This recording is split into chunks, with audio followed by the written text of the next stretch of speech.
So how can we keep ourselves and others safe?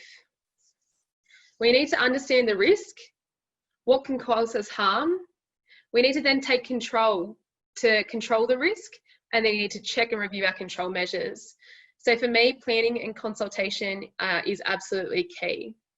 So at the moment, I'm working on a big project in Sydney. It's a Sydney data centre. It's a $16 million job.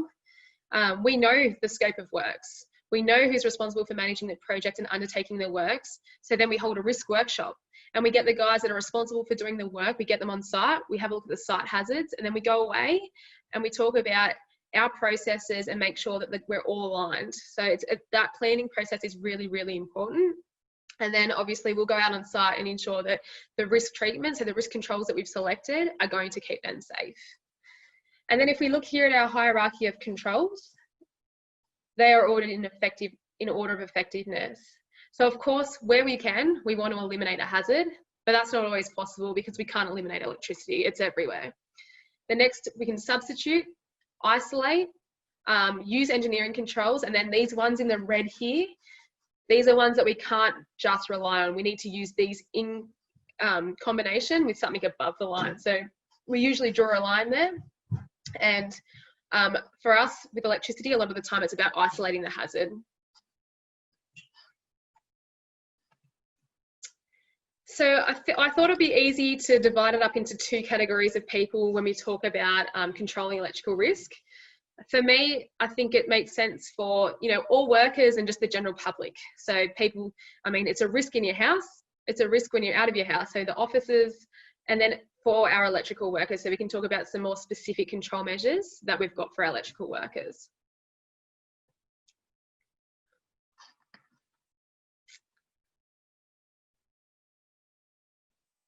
Oh, wrong slide. Okay. So I thought we'd start with some real basic stuff. So this is more applicable to the home and the office. So the primary causes of electrical fires, we know overloading of faulty outlets. So if you live in a house like me that's got about 3 power points, this is one that's very, very hard to sort of ensure that you don't do. But for me, get a proper power board with an RCD protector, and that way you're pretty much covered. So you need to be wary of light fixtures, lamps and light bulbs. I saw a really horrific story of a young toddler who's about 16 months old. He pulled the cord out of a lamp and it was frayed and put it in his mouth. Now he was lucky, he was in intensive care for about 3 days, but yeah, he made a full recovery. So outdated appliances, misuse of extension cords, so connecting 3 extension cords together to get to where you need to get, don't do that. Space heaters and outdated wiring, exposed conductors on a panel board.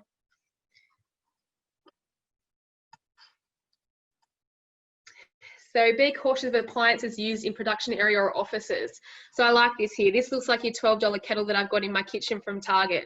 It's okay at home when I make 1 cup of tea every 2 days, but in the office, 50 cups every hour, it's not going to last. So you need to ensure in an office environment that you've got the things that are suitably rated for that environment.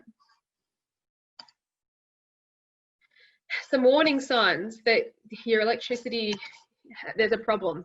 So flickering, blinking or dimming of lights, which I did have at this house, so we had to get someone to come in and have a look at it.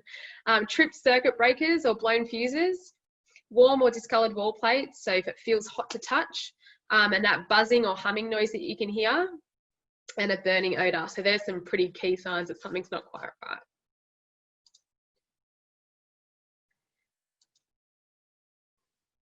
So as we just discussed, solutions to improve your safety in your house is using proper RCD protected power boards. Don't use the little cheap ones, it's not worth it. Preventing access. So I've got a 15-month-old that wants to put his fingers in everything. So this is something that we have to do in our house. And then guards to safeguard. Okay, this is where for me it gets a little bit more interesting. So electrical safety for non-electrical workers. Now here, it looks like just your regular trades. You get your carpentry, your demo workers, your unloading of equipment, some excavation works, cleaning, and then our salespeople and office staff. So 36% of work-related electrical fatalities in the last 10 years have involved non-electrical workers. So electricity is in all workplaces, and there are many ways that non-electrical workers can come in contact with electricity. So in my very short working career, I can honestly say that I have at least one story of personal experience for each of the trades that we can see on this slide. They vary from things like property damage to huge power outages, arc flash burns, all the way to the fatality of a young carpenter due to an electric shock at a residential renovation site. Now, I will tell that story because it's probably a risk that a lot of people wouldn't even consider. Now, they were doing some renovation works and he was putting some ceiling joists in a roof space, and they thought they'd done the right thing. They turned the board off, so the customer's board was completely switched off. But what that means is your supply coming in from the street, it's still live to that point of attachment at the house. And then once it comes into the house from the point of attachment to the board, that's still live. When you switch the board off, it means everything outcoming or outgoing of that is dead. But that one cable, that's 230 volts, still live. Now he's up there doing some work, putting in some ceiling joists, and he's laying on his stomach because it's hard to access. And previously the owner of that house has actually stolen power. Now to steal power, people, what they do is they'll strip like in 20 mils, literally this much of the cable. They'll wrap another cable around it, so it's exposed copper, and then they'll connect it to whatever circuit that they want to steal from. So this person's kindly stolen power and then chopped it away, but he's left 20 mils of exposed copper. Now this poor 26-year-old's up there working hard. He's lent on it, and unfortunately there's also metal piping in the roof, and it's just created a circuit that's continued to flow through him, and he's been unable to get off that. So that was very local to me as well. So it was actually a friend too. So it was tragic. And it's just to raise awareness around these risks that people never even consider. So the right thing in that situation would have been to have a temporary supply pole. So the supply authority will come, they'll just chop that incoming power cable down, and then you have a supply pole with a temporary board at the front of the house. And that way, once you get past that board, the only live thing will be your extension lead coming out of the board. So there's no risk to the worker in the house.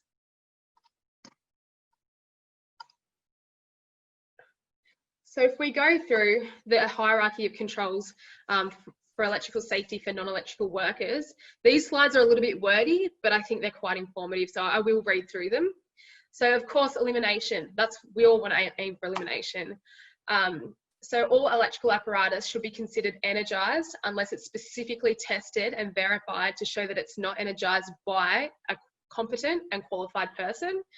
You need to ensure that lockout tagout procedures are in place, and this is not just for electrical workers. So say for example, I'm working on a piece of plant or machinery and it has the ability to become live and then move and rotate while I'm in there, I want to be locking out too. Because these controls, they don't eliminate the risk, there's reliance on other controls which we'll go through. So substitution.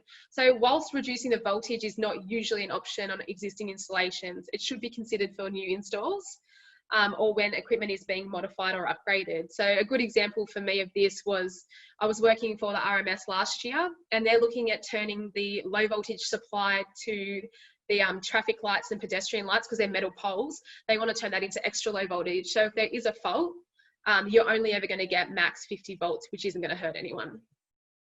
So engineering, that's safety and design. So that's the primary mode of ensuring safety of electrical apparatus with two key elements, and that's limiting accessibility to live electrical circuits. So that's your covers, your boards, your perspex things. So it just stops you from being able to touch it. And then when we go down to our admin and PPE, which are below the line, these are controls that are really important in assisting us with the ones that are above the line, but we can't just rely on these. So for us, there'd be specific procedures around service checks. So dial before you dig if you're going to be doing any digging. Compliance with no-go zones. So I've got a picture of that coming up. Permit to work and lockout tagout systems.